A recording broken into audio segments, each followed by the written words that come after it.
পবিত্র কোরআনে আল্লাহ সুবহানাহু ওয়া তাআলা সূরা বনী ইসরাঈল সূরা নম্বর 17 আয়াত নম্বর 32 এর মধ্যে বলেছেন যে ওয়ালা তাকরাবুজ জিনা ইন্নাহু কানা ফাহিশা, মানে এটা একটা যে আর তোমরা জেনার কাছেও যেও না, অর্থাৎ বেবিচারের কাছেও যেও না, নিশ্চয়ই তা অশ্লীল পথ, এটা নিকৃষ্ট কাজ এবং অশ্লীল পথ। তো জেনার কাছেও যেও না, আদম আলাইহিস সালামের জন্য এই কথা এসছে যে আদম আলাইহিস সালামকে যে গাছটার দিকে নিষেধ করেছিলেন আল্লাহ সুবহানাহু ওয়া তাআলা এই কথাই বলেছেন।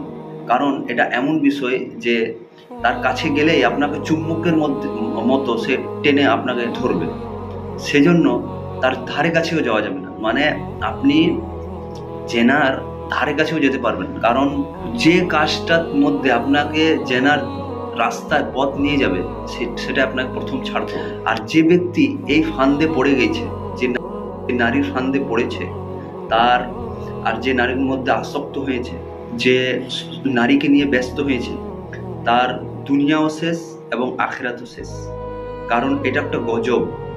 এই জন্যই যে শেষ সালাত নামাজ কোনো কিছু কন্টিনিউ পড়তে পারবে না, নামাজ পড়তে পারবে না, রোজাও রাখতে পারবে না, কোনো কিছু পারবে না সে কন্টিনিউ। তো এটা একটা গজব। সেই জন্য তার দুনিয়া কিভাবে শেষ, তার শরীরও শেষ, তার যৌবনও শেষ, তার রাতের ঘুমও শেষ, তার সমস্ত কিছু টার্গেট গোল সমস্ত কিছু শেষ।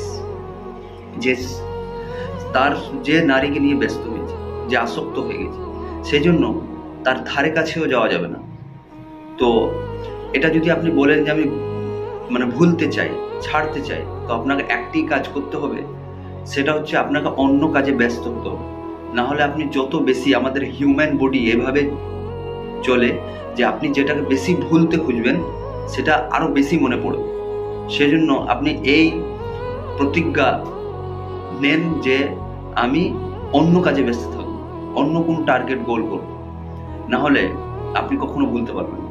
সেজন্য এই বিষয়টা খুব ডেঞ্জার, যে তার ধারে কাছে গেলেও আপনাকে সে এমন ভাবে ধরবে যে যেভাবে একটা শিকার করার জন্য যে বাঘ যেভাবে ধরে হরিণকে, সেভাবে আপনাকে ধরবে তার ধারে কাছে গেলেও।